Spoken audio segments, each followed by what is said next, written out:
অযোধ্যায় সহস্র প্রদীপ প্রজ্বলিত করা হয়েছিল এই উৎসবে। একে আমরা দীপাবলি বলে থাকি। এবার এই বিষয়ে আমরা সকলে জানি।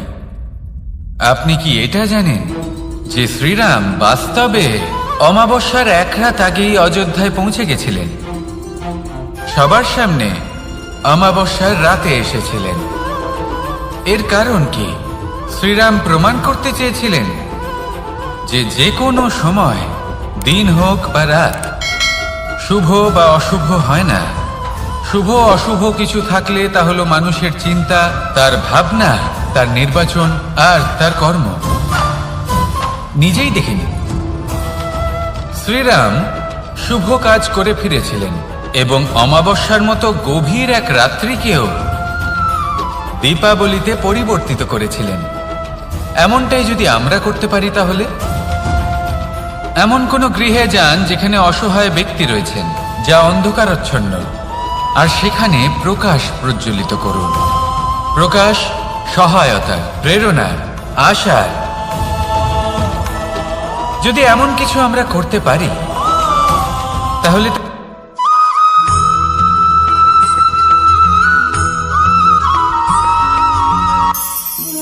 আমরা জীবনে এমন অনেক মানুষকে চিনি যারা অত্যন্ত শক্তিশালী, নিজের পরীক্ষা দিতে কখনো পিছপা হন না, খুব কঠোর হন, আত্মপ্রত্যয়ী হন, কিন্তু তাও তারা সাফল্য পান না। কেন? কি কারণ হতে পারে এর? লৌহ মানবের মতো ব্যক্তিত্বের অধিকারী হওয়া সত্ত্বেও তারা সফলতা কেন লাভ করেন না? এবার এটার উত্তর তাদের ব্যক্তিত্বের মধ্যেই লুকিয়ে রয়েছে। লৌহ মানব, লোহা। আপনি কখনো লোহাকে দেখে থাকবেন, অত্যন্ত শক্তিশালী, অত্যন্ত কঠিন, কিন্তু শুধু তখনই যখন সেটা শান্ত থাকে, শীতল থাকে। তাকে উত্তপ্ত করুন, তা আর কঠিন থাকবে না। তার উপরে এক আঘাত করুন আর তার আকৃতি বদলে যাবে। বুঝলেন? যদি আপনিও জীবনে নিজের শক্তি দিয়ে, নিজের নিরন্তর প্রচেষ্টা দিয়ে বড় কিছু করতে চান, তাহলে সর্বপ্রথম একে শান্ত করে রাখুন, একে শীতল করে রাখুন। জীবনে যা পেয়েছেন তাতেই সন্তুষ্টি পেতে শিখুন। এই ক্রোধের তাপে নিজেকে বদলাবেন না। চিনতে শিখুন সেই চিন্তাগুলো যা ক্রোধ বাড়িয়ে দেয়, আর সেইগুলোকে শেষ করে দিন, নয়তো সেই রাগ আপনার পতন অবশ্যই ঘটাবে। রাধা রাধা।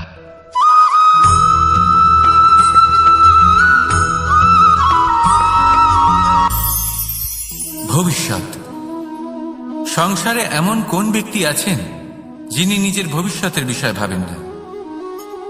যে কেউ ভাবেন আমার ভবিষ্যৎ কিছু এরকম হবে, আমি ভবিষ্যতে এরকম কিছু একটা করব, এই সুবিধা থাকবে, এই আনন্দ পাবো, ইত্যাদি ইত্যাদি। কিন্তু সত্যি বলি, ভবিষ্যতের থেকে বড় ভণ্ড আর কেউ নেই। ভবিষ্যৎ আপনাকে ছেড়ে চলে যাবে, আপনি জানতেও পারবেন না। ভবিষ্যৎ আপনার থেকে আপনার বর্তমান কেড়ে নেবে। অনেক সময় আমরা ভবিষ্যতের বিষয় ভাবতে থাকি, দুশ্চিন্তা করতে থাকি, ভবিষ্যৎ দিয়ে নিজেকে এতটাই ঘিরে ফেলি যে বর্তমান কি তা ভুলেই যাই। তার বোধই আমাদের থাকে না। ভাবুন, ভবিষ্যৎ কি? ভবিষ্যৎ হলো সেটাই যা এখনো পর্যন্ত ঘটেনি। বর্তমান হলো সেটা যা এখন ঘটছে। তাহলে যা এখনো ঘটেইনি তার বিষয়ে দুশ্চিন্তা করে নিজেকে ব্যতিব্যস্ত কেন করছেন? এই বর্তমান, এটাই হলো গুরুত্বপূর্ণ। এর উপরে সমস্ত ভাবনা কেন্দ্রীভূত করুন। মনে লক্ষ্য অবশ্যই রাখুন, কিন্তু পুরো মনোযোগ শুধু বর্তমানে থাকবে। এই বর্তমানকে যদি সামলে নিতে পারেন, তাহলে আপনার ভবিষ্যৎ এমনি উজ্জ্বল হয়ে উঠবে। তাহলে আসুন আমার সাথে ভালোবেসে বলুন, রাধা রাধা।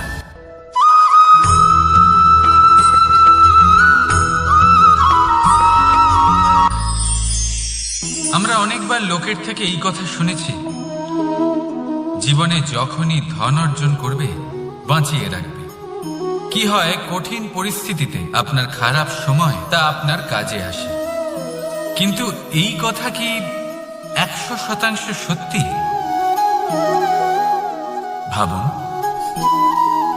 এই সমস্ত ধন যে আপনি অর্জন করেছেন তা কি আপনাকে সুস্বাস্থ্য দিতে পারবে?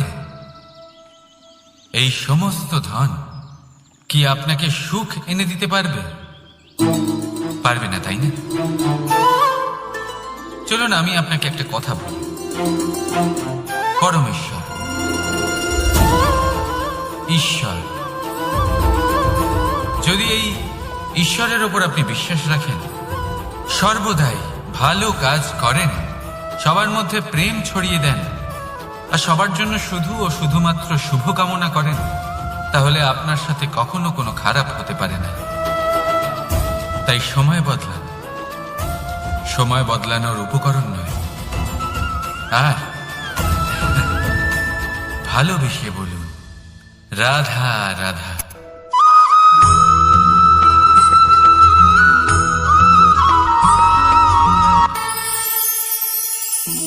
একটা সিদ্ধান্ত। এই জীবনে একটা সিদ্ধান্তের গুরুত্ব কি হতে পারে তা কখনো ভেবে দেখেছেন? একটা সিদ্ধান্ত সেই ভিত্তি হতে পারে যা আপনার পুরো জীবনকে বদলে দিতে পারে, এই সমস্ত সংসারকে বদলে দিতে পারে, ভবিষ্যৎ বদলে দিতে পারে। এই সিদ্ধান্ত যে কোন রাস্তা চয়ন করতে হবে, সেই সিদ্ধান্ত যে কখন সামনে এগোতে হবে আর কখন থেমে যেতে হবে, সেই সিদ্ধান্ত যে কখন যুদ্ধ করতে হবে আর কখন নিজেকে পিছু পা হতে হবে। এই সিদ্ধান্ত হলো খুব গুরুত্বপূর্ণ।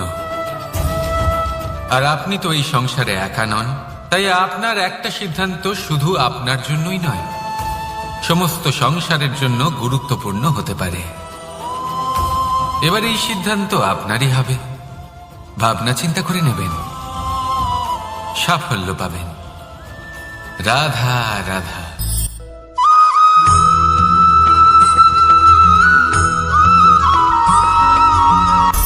অনেকবার আমাদের দৃষ্টিভঙ্গি এমন হয়ে থাকে যে আমাদের আসল সত্যের থেকে অনেকটা দূরে নিয়ে যায়। আমরা যেরকম দেখি সেরকম সবসময় হয় না। এবারে দেখুন না, আমরা মানুষেরা, আমাদের ভালো লাগে, আমরা কোথাও গেলাম, আমাদের স্বাগত জানানো হলো, আমাদের প্রশংসা করা হলো, কেউ আমাদের দিকে হাসি মুখে তাকালো, আমাদের ভালোবাসলো, আমাদের ভালো লাগে। কিন্তু যদি কেউ ক্রুদ্ধ হয়, কটাক্ষ করে, ব্যঙ্গ করে, তাহলে আমরা তক্ষুনি তাকে নিজের শত্রু ভেবে ফেলি, তার উপরে ক্রুদ্ধ হয়ে যাই। একটা কথা মনে রাখবেন, এই হাসি সবার জন্যই হয়।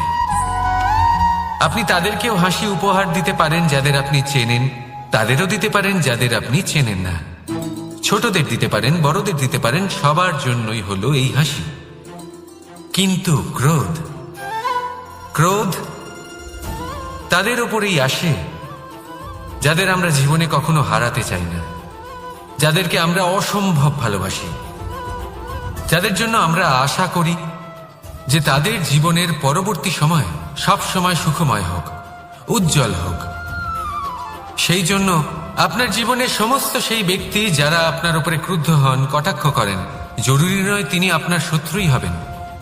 হতে পারে সে হলো আপনার শুভাকাঙ্ক্ষী, যিনি আপনার শুধুমাত্র ভালোই চান, যিনি আপনার জন্য একটা সুন্দর ভবিষ্যৎ চান। সেই জন্য সব সময় মন দিয়ে অন্যের কথা বোঝার প্রয়াস করুন। আপনি জানতে পারবেন তাদের কর্মের ধর্ম কি হতে পারে, আপনি জানতে পারবেন তাদের ক্রোধের মর্ম কি হতে পারে। রাধা রাধা।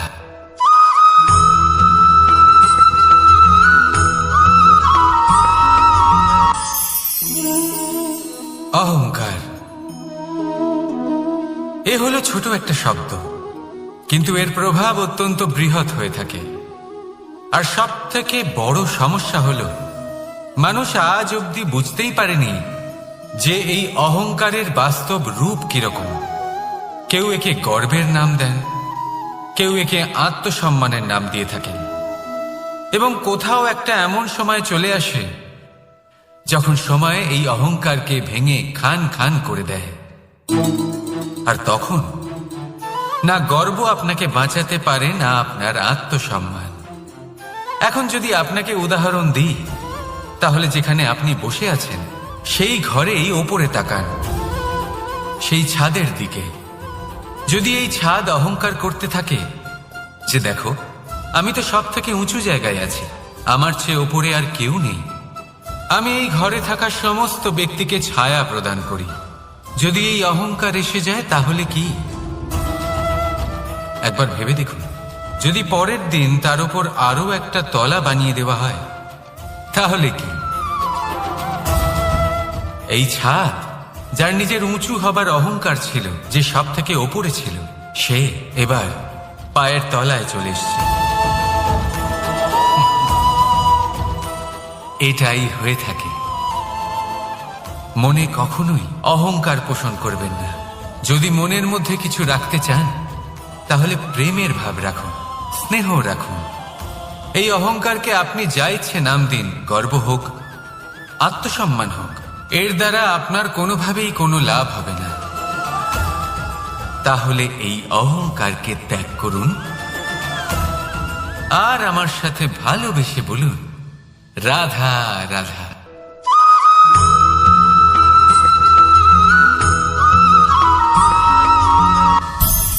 সংসারে অনেক সময় এরকম হয় যে আমরা খুব সমস্যায় থাকি, খুব বিপদের মধ্যে থাকি, আর সেই সমস্ত মানুষ যারা আমাদের কাছের মানুষ, আমাদের আপনজন, তারা আমাদের ত্যাগ করে চলে যান। আমরা এই সময় দুঃখ পাই, নিরাশ হয়ে পড়ি এবং একা একাই সেই সমস্যাকেও কাটিয়ে উঠি। এবার পরিস্থিতি যেমন খুশি হোক না কেন, সেই সব মানুষ যারা এমন সময় আপনাকে ত্যাগ করেছেন, তাদের প্রতি ক্রুদ্ধ হওয়া, অভিমান করা, এটা অনুচিত। আমি বলবো তাদের প্রতি কৃতজ্ঞ থাকুন। আমি বলবো তাদের ধন্যবাদ জানান যে তারা এমন সময় আপনার সঙ্গ ত্যাগ করেছেন যখন আপনার তাদের সব থেকে বেশি প্রয়োজন ছিল। কারণ দেখুন, হয় তাদের বিশ্বাস ছিল যে আপনি নিজেই এই বিপদ থেকে বেরিয়ে আসতে পারবেন, বা তাদের ত্যাগ করার জন্য আপনি নিজের উৎসাহ বাড়িয়ে তুললেন, আপনি নিজের শক্তি বাড়ালেন এবং নিজে সেই সমস্যা থেকে বেরিয়ে আসলেন। নিজের খারাপ সময়কে আপনি নিজেই ভালো সময় করে তুললেন। শেষ পর্যন্ত আপনি আরো শক্তিশালী হয়ে উঠলেন, আরো শ্রেষ্ঠ হয়ে উঠলেন। আর এটাই তো আপনার বিজয়, যার কারণ হলো তাদের আপনাকে ত্যাগ করা। তাহলে তাদের ধন্যবাদ জানান আর আমার সাথে ভালোবেসে বলুন, রাধা রাধা।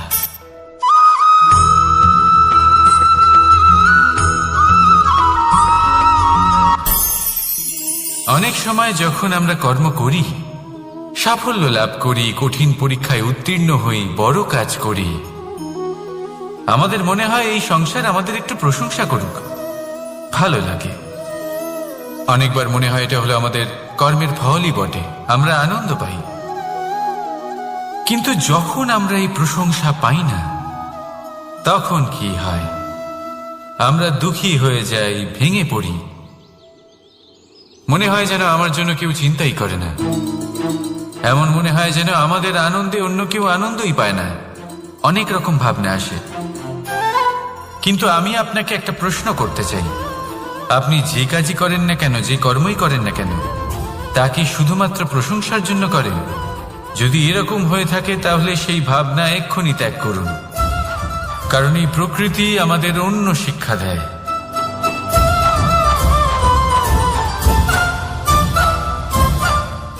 এই ফুলকে দেখুন,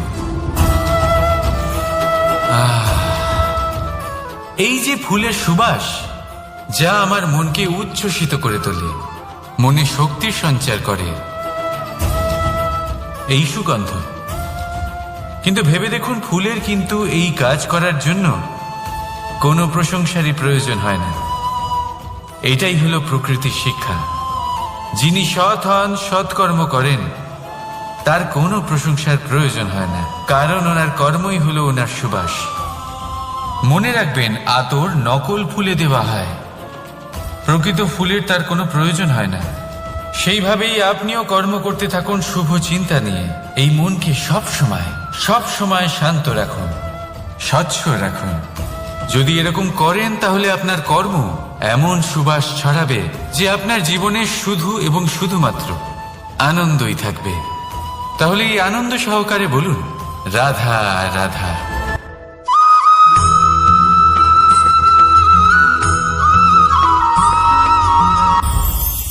এই সংসারে যখনই কোনো সমস্যা আসে তখন আমরা আমাদের সব থেকে বড় সম্বলের কাছে আশ্রয় খুঁজি, তা হলো আমাদের বিশ্বাস। এবার প্রশ্ন হলো এটাই যে এই বিশ্বাস কার ওপর করা যেতে পারে? পরিবারের ওপর, বন্ধুর ওপর, নাকি তাদের ওপর বিশ্বাস করা উচিত যাদেরকে আমরা কখনো সঙ্গ দিয়েছি? দেখুন, এই সংসারে বিপদের সম্মুখীন হলে কে আপনাকে সাহায্য করবে সেটা নির্বাচন করা আপনার হাতে নেই। সেটা সেই সকল ব্যক্তির উপর নির্ভরশীল যে তারা আপনাকে সাহায্য করবে নাকি করবে না। অর্থাৎ যখনই কোনো বিপদ আসে সর্বপ্রথম তার সম্মুখীন আমাদের নিজেকেই হতে হয়, আর তার জন্য প্রস্তুত থাকা প্রয়োজনীয়। সেই শক্তি, সেই সাহস অর্জন করা প্রয়োজনীয়। দেখুন, যখনই অন্ধকার আসে তখন সবার আগে কে আপনাকে ত্যাগ করে চলে যায়? আপনার নিজেরই ছায়া। এই অন্ধকারের সম্মুখীন হতে হয় অন্তরের প্রদীপের দ্বারা, অন্তরের আত্মা দ্বারা। তবেই আপনি অন্ধকারের ওপর জয়লাভ করতে পারবেন। সেই জন্য যে বিপদই আসুক না কেন নিজেকে তার জন্য প্রস্তুত রাখা উচিত। সেই সাহস নিয়ে আসুন। এমন কোনো বিপদ নেই যা আপনাকে ভেঙে দিতে পারে। আসুন আমার সাথে ভালোবেসে বলুন, রাধা রাধা।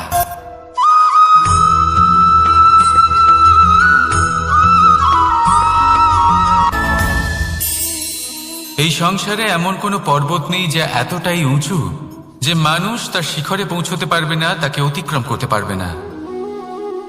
এই সংসারে এমন কোনো সাগর নেই যা কিনা এতটাই গভীর যেখানে মানুষ তার তলদেশে পৌঁছে ফিরে আসতে পারবে না। একটা ছোট্ট বরফের টুকরো পর্বতের শিখরে গলে গিয়ে বইতে থাকে, আর দেখতে দেখতেই তা মহানদী গঙ্গায় পরিবর্তিত হয়। এর কারণ কি?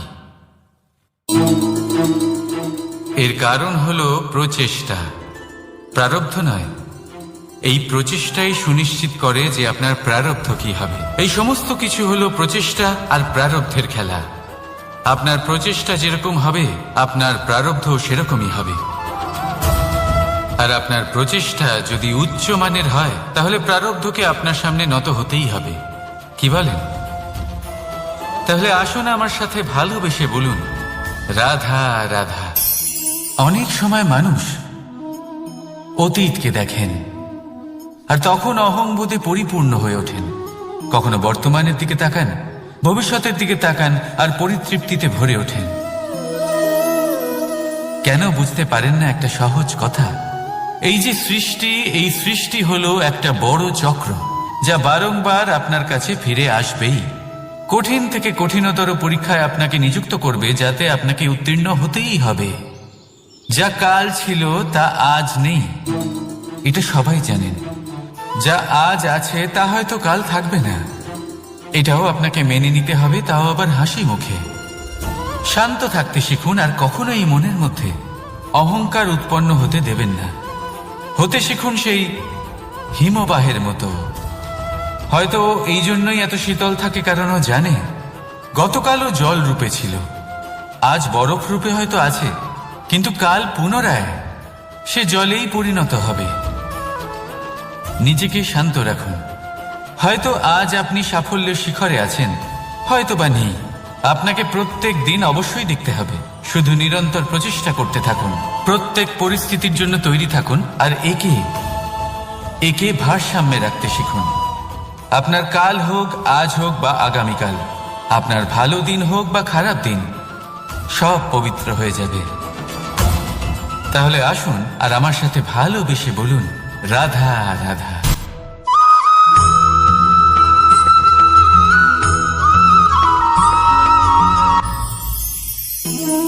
জীবনে ক্ষমা চাওয়া তাও কিছুটা সহজ, ক্ষমা করতে পারা অত্যন্ত কঠিন।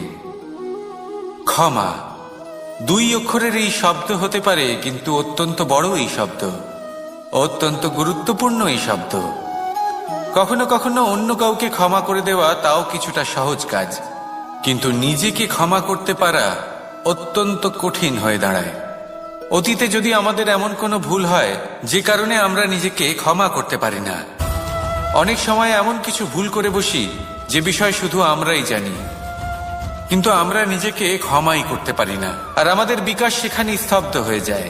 কারণ যদি আপনি ক্ষমা করতে না শেখেন, নিজেকে ক্ষমা যদি না করতে পারেন, তাহলে তা আপনার জীবনের সবথেকে বড় বাধা হয়ে দাঁড়াবে। সেই জন্য জীবনে অবশ্যই শিখুন যে কিভাবে নিজেকে ক্ষমা করতে হয়, আর শিখুন যে আগের করা ভুল আবার কি করে না করা যেতে পারে। এই মন হালকা হবে আর প্রসন্ন হয়ে বলবে, রাধা রাধা।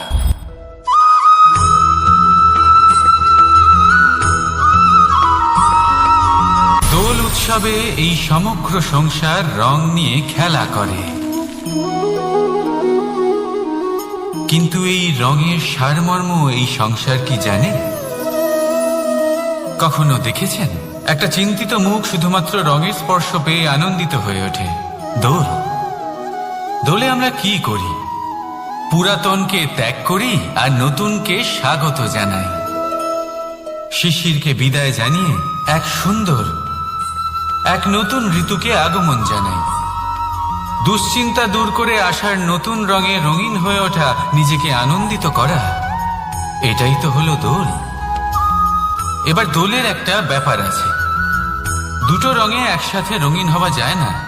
একটা রং উঠলে তবেই আরেকটা রং লাগা সম্ভব। আরো একটা প্রশ্নও রয়েছে, কোন রংকে তুলে দিয়ে কোন রং মাখানো যেতে পারে? যদি আপনাকে উদাহরণ দিই, লোভের এই রং, তা যতক্ষণ লেগে থাকবে আনন্দের রং লাগতে পারবে না। যা হয়েছিল দ্বারকাবাসী এবং সামন্তক মণির মধ্যে। ভ্রান্তির রং যতক্ষণ লেগে থাকবে সত্যের রং লাগতে পারবে না, যা হয়েছে রুক্মিণীর সাথে। আর হিংসার এই রং যতক্ষণ লেগে থাকবে প্রেমের রং ততক্ষণ লাগতেই পারবে না, যা হয় আপনার আমার সবার সাথে। তাহলে আসুন একসাথে মিলে দোল পালন করি এবং সবকিছুর উপরে বিজয় লাভ করি। অন্ধকারের স্থানে আলো, ভ্রান্তির স্থানে সত্যের, হিংসার স্থানে প্রেমের, আর লোভের স্থানে আনন্দের এই সুন্দর রং মাখাই। শত্রুতা, ঘৃণা, হিংসা এই সব কিছু ত্যাগ করি আর সকলের সখা হয়ে উঠি, আর ভালোবেসে বলি শুভ দোল। হ্যাঁ, ওটা তো আমরা অবশ্যই বলবো, রাধা রাধা।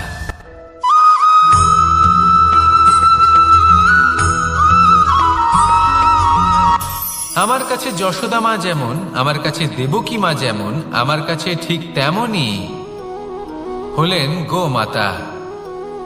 এবার ভেবে দেখার বিষয় হলো এটা যে এই সংসারে অসংখ্য প্রাণী আছে, একজন গাইকে একজন মায়ের মর্যাদা কেন দেওয়া হয়? তাহলে এর অনেকগুলো কারণ আছে। এই গাই অর্থাৎ গোমাতা, এনারা হলেন অত্যন্ত শান্ত, শান্তিপ্রিয়, কখনো কারোর কোনো ক্ষতি করতেই পারেন না। গোমাতা যে দুধ নিজের বাছুরকে পান করান সেই দুধই আমাদেরও দেন। সেই দুধ পান করে আমরা শক্তি লাভ করি। এই দুধ থেকে আমরা মাখন, ঘি, পায়েস এইসব সুস্বাদু খাবার লাভ করি। গোমাতার গোবর আমাদের জ্বালানি হিসেবে সাহায্য করে, যার ফলে খুব কম সংখ্যক কাঠ ব্যবহার করা যায় এবং বেশিরভাগ জঙ্গল সুরক্ষিত থাকে। গোমাতার গোমূত্র, সেটাও আমাদের কাছে লাভজনক। এর দ্বারা আমরা অনেক রোগ থেকে মুক্তি লাভ করতে পারি। গোমাতা যখন একটি বাছুরকে জন্ম দেন, তখন সেই বড় হয়ে আমাদের ক্ষেত কর্ষণ করে। সেই জন্য গাইকেও জীবনে মায়ের মর্যাদা দেবেন। যতটা সম্ভব তাকে সেবা করুন এবং ভালোবেসে তাকে পালন করুন। এই মন নিজে থেকেই প্রসন্ন হয়ে বলবে, রাধা রাধা।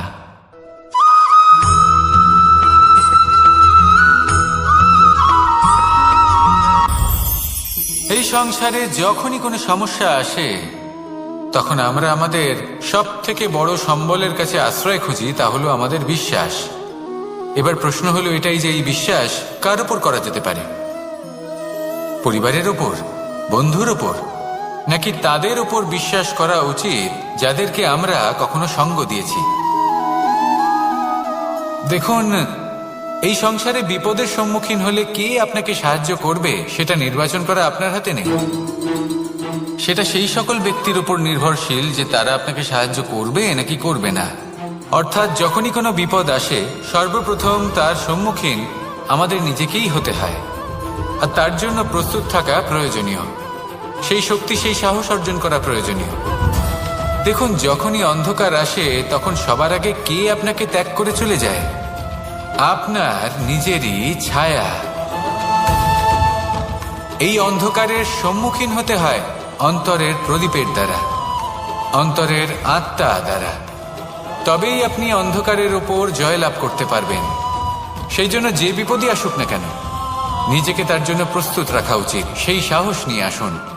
এমন কোনো বিপদ নেই যা আপনাকে ভেঙে দিতে পারে। আসুন আমার সাথে ভালোবেসে বলুন, রাধা রাধা।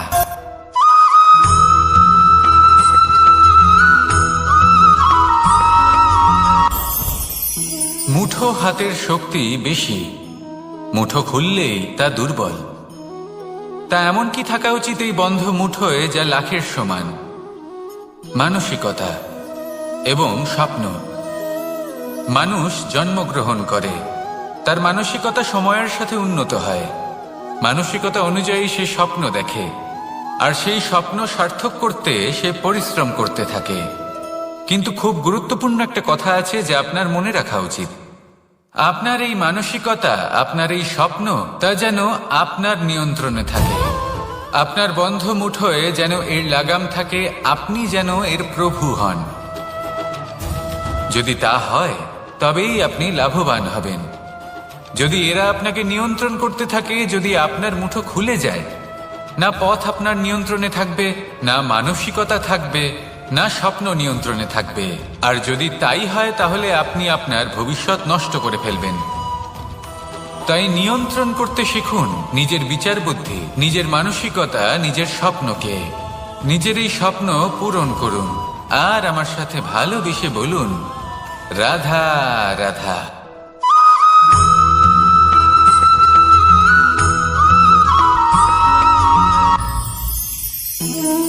জীবনে ক্ষমা চাওয়া তাও কিছুটা সহজ, ক্ষমা করতে পারা অত্যন্ত কঠিন। ক্ষমা 2 অক্ষরের এই শব্দ হতে পারে, কিন্তু অত্যন্ত বড় এই শব্দ, অত্যন্ত গুরুত্বপূর্ণ এই শব্দ। কখনো কখনো অন্য কাউকে ক্ষমা করে দেওয়া তাও কিছুটা সহজ কাজ, কিন্তু নিজেকে ক্ষমা করতে পারা অত্যন্ত কঠিন হয়ে দাঁড়ায়। অতীতে যদি আমাদের এমন কোনো ভুল হয় যে কারণে আমরা নিজেকে ক্ষমা করতে পারি না, অনেক সময় এমন কিছু ভুল করে বসি যে বিষয় শুধু আমরাই জানি, কিন্তু আমরা নিজেকে ক্ষমাই করতে পারি না। আর আমাদের বিকাশ সেখানেই স্তব্ধ হয়ে যায়। কারণ যদি আপনি ক্ষমা করতে না শেখেন, নিজেকে ক্ষমা যদি না করতে পারেন, তাহলে তা আপনার জীবনের সব থেকে বড় বাধা হয়ে দাঁড়াবে।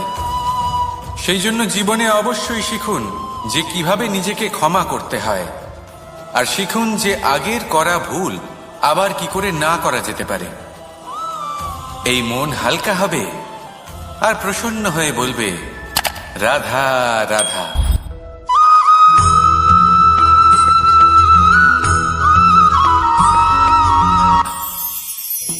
আমি রাধাকে ভালোবাসি, আর এই কথাটা সমগ্র সংসার জানে। আর সময় অন্তরে লীলার দ্বারা, বিভিন্ন ঘটনা দ্বারা, কর্মের দ্বারা আমি নিজের এই ভালোবাসা রাধার সামনে প্রকাশ করি। এবার আপনি বলবেন, এসবের কি প্রয়োজন? রাধা কি এই কথা জানে না যে কৃষ্ণ তাকে কতটা ভালোবাসে? অবশ্যই জানে, কিন্তু এই যে ভালোবাসা, তা মনে রেখে দেওয়ার জন্য নয়, তা প্রকাশ করার জন্য। আর বারংবার এই ভালোবাসাকে প্রকাশ করা উচিত, উচিত সময় এবং উচিত সুযোগ দেখে। কিরকম? এবার যদি আপনি প্রেমীর সাথে কোনো উৎসবে থাকেন, তাহলে তার সাথে নৃত্য সঙ্গীত করুন। যদি ভিড়ের মাঝে থাকেন তখন প্রেমিকে সম্মান করুন, একান্তে প্রসাধন করুন। দুঃখের সময় তার হাত ধরে থাকুন, সুখের সময় আলিঙ্গন করে রাখুন। এই প্রেম যত প্রকাশ করবেন ততই এই প্রেমের বৃদ্ধি হবে। এই প্রেম আরো বেশি গভীর হবে, অটুট হবে। তাই এই প্রেমকে মনে নয়, আপনার জীবনে স্থান দিন। মন খুলে প্রকাশ করুন আর আমার সাথে ভালোবেসে বলুন, রাধা রাধা।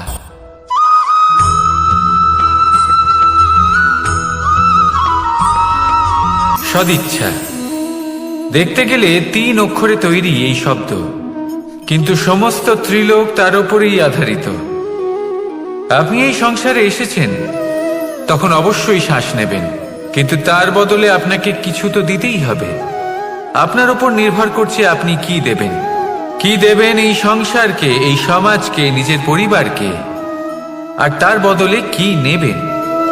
যশ নাকি অপযশ? দেখুন, এক ছিল রাবণ, যে কিনা সমুদ্র পার করলো সীতাকে অপহরণ করার জন্য, আর এক ছিলেন রামচন্দ্র, যিনি সমুদ্র পার করেছিলেন, সেতু বানিয়ে গিয়েছিলেন সীতাকে ফিরিয়ে নিয়ে আসার জন্য। দুজনেই সমুদ্র পার করেছিলেন, শুধু পার্থক্য ছিল সদিচ্ছাকে বোঝার, লক্ষ্যের। অনেক মানুষের যাত্রা একরকম হতেই পারে, কিন্তু আনন্দ তখনই লাভ করবেন যখন লক্ষ্য শুভ হবে, মহান হবে। এই লক্ষ্য দিয়ে এই সংসারের কল্যাণ হবে এবং মানুষের সম্মান হবে। যদি আপনার সংকল্প উচিত হয়, তাহলে আপনার লক্ষ্য উচিতই হবে, নয়তো শুধুমাত্র বিনাশ হবে। আর উচিত এটাই হবে যে বিনাশের হাত থেকে যেন নিজেকে বাঁচানো যায়, কি বলেন? তাই জীবনে যে লক্ষ্য স্থির করছেন, মনে রাখবেন তা যেন শুভ লক্ষ্য হয়। যদি এরকম হয়, তাহলে আপনার যাত্রা, আপনার জীবন দুটোই শুভময় হবে। আসুন আর আমার সাথে ভালোবেসে বলুন, রাধা রাধা।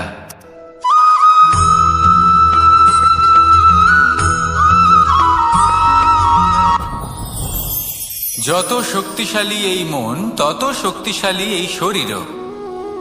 এই যে আমাদের শরীর, এটা আসলে কি? এ হলো একটা রথের মতো। আর একটা রথ ততক্ষণ চলতে পারবে না যতক্ষণ না তাকে কোনো সারথি চালাবে। এই মন হলো শরীরের সারথি। এবার ভাবুন, যদি এই সারথি শক্তিহীন হয়, দুর্বল হয়, তাহলে এই রথের কি হবে? এটা উচিত পথে চলতে পারবে না, উচিত গতিতে চলতে পারবে না, মন মতো স্থানে এটা পৌঁছতেও পারবে না। সেই জন্য মনের শক্তি অত্যন্ত প্রয়োজনীয়। এবার মনের শক্তি আমরা কোথা থেকে লাভ করি? দৃঢ়তার শক্তি থেকে। এবার এই শক্তি আমরা কিভাবে বাড়াতে পারি? আমরা প্রতিদিন কিছু নতুন স্থির করি, কিছু ছোট, কিছু বড়। আর যেই আমরা নতুন কিছু পূর্ণ করি, আমাদের মনের শক্তি বেড়ে যায়। আর যদি পূর্ণ না করতে পারি, মনের শক্তি কমে যায়। একটা দেওয়ালের মতো ছোট ছোট ছোট ছোট শিলা আমরা একটার পর একটা স্থাপন করে একটা দেওয়াল তৈরি করি। এতগুলো পাথর যখন একত্রিত হয়ে যায়, তখন এমন এক দেওয়াল তৈরি হয় যাকে ভাঙা প্রায় অসম্ভব হয়ে দাঁড়ায়। সেরকমই হয় মন এবং দৃঢ়তা। ছোট ছোট কাজ করে নিজের লক্ষ্য পূর্ণ করুন। এই লক্ষ্য যদি পূর্ণ হয়, তবে মনের শক্তি বাড়বে। কিছুটা এইভাবে যে যত বড়ই বিপদ আসুক না কেন, সেই বিপদ নিজে হার মেনে নেবে, কিন্তু আপনার মন ততটাই শক্তিশালী থাকবে। তাই মনের শক্তি বাড়াতে থাকুন, যাতে আপনি উচিত পথে চলতে পারেন, উচিত গতিতে চলেন আর মনোবাঞ্ছিত স্থানে পৌঁছতে পারেন। তবেই এই মন প্রসন্ন হয়ে বলবে, রাধা রাধা।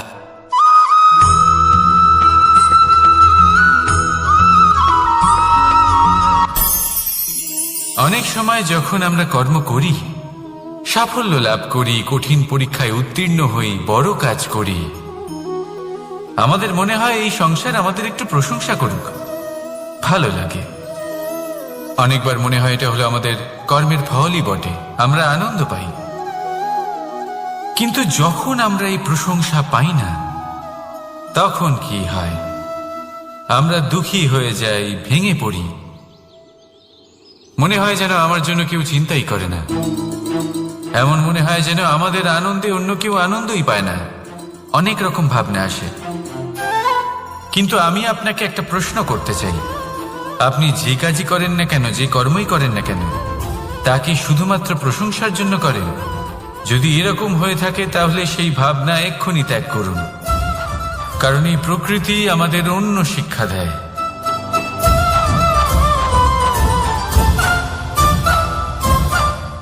এই ফুলকে দেখুন, এই যে ফুলের সুবাস, যা আমার মনকে উচ্ছ্বসিত করে তোলে, মনে শক্তির সঞ্চার করে, এই সুগন্ধ। কিন্তু ভেবে দেখুন, ফুলের কিন্তু এই কাজ করার জন্য কোনো প্রশংসারই প্রয়োজন হয় না। এটাই হলো প্রকৃতির শিক্ষা। যিনি সৎ হন, সৎকর্ম করেন, তার কোনো প্রশংসার প্রয়োজন হয় না, কারণ ওনার কর্মই হলো ওনার সুবাস। মনে রাখবেন, আতর নকল ফুলে দেওয়া হয়, প্রকৃত ফুলের তার কোনো প্রয়োজন হয় না। সেইভাবেই আপনিও কর্ম করতে থাকুন শুভ চিন্তা নিয়ে। এই মনকে সব সময় শান্ত রাখুন, স্বচ্ছ রাখুন। যদি এরকম করেন তাহলে আপনার কর্ম এমন সুবাস ছড়াবে যে আপনার জীবনে শুধু এবং শুধুমাত্র আনন্দই থাকবে। তাহলে এই আনন্দ সহকারে বলুন, রাধা রাধা।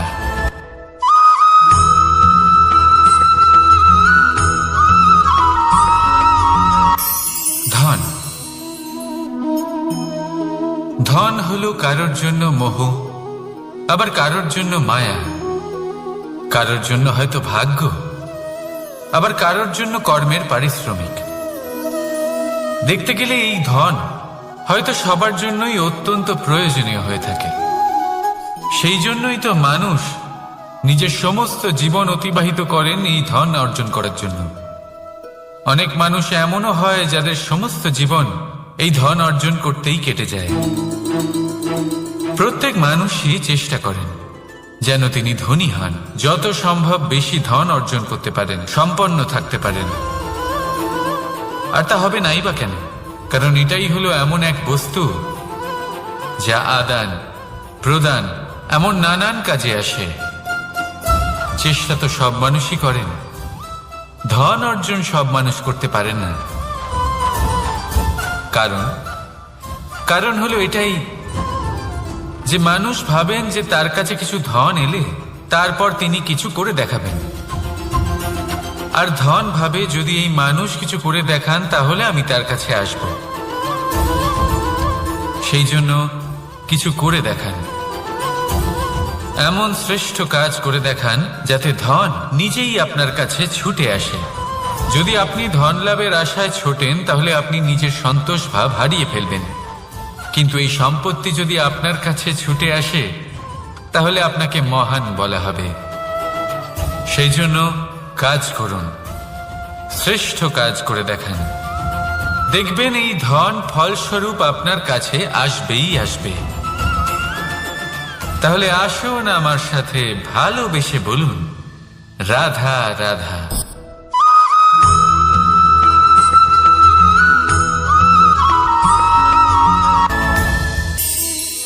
এই সংসারে এমন কোনো পর্বত নেই যা এতটাই উঁচু যে মানুষ তার শিখরে পৌঁছতে পারবে না, তাকে অতিক্রম করতে পারবে না। এই সংসারে এমন কোনো সাগর নেই যা কিনা এতটাই গভীর যেখানে মানুষ তার তলদেশে পৌঁছে ফিরে আসতে পারবে না। একটা ছোট্ট বরফের টুকরো পর্বতের শিখরে গলে গিয়ে বইতে থাকে, আর দেখতে দেখতেই তা মহানদী গঙ্গায় পরিবর্তিত হয়। এর কারণ কি? এর কারণ হলো প্রচেষ্টা, প্রারব্ধ নয়। এই প্রচেষ্টাই সুনিশ্চিত করে যে আপনার প্রারব্ধ কি হবে। এই সমস্ত কিছু হলো প্রচেষ্টা আর প্রারব্ধের খেলা। আপনার প্রচেষ্টা যেরকম হবে আপনার প্রারব্ধ সেরকমই হবে। আর আপনার প্রচেষ্টা যদি উচ্চ মানের হয় তাহলে প্রারব্ধকে আপনার সামনে নত হতেই হবে। কি বলেন? তাহলে আসুন আমার সাথে ভালোবেসে বলুন, রাধা রাধা। অনেক সময় মানুষ অতীতকে দেখেন আর তখন অহংবোধে পরিপূর্ণ হয়ে ওঠেন। কখনো বর্তমানের দিকে তাকান, ভবিষ্যতের দিকে তাকান আর পরিতৃপ্তিতে ভরে ওঠেন।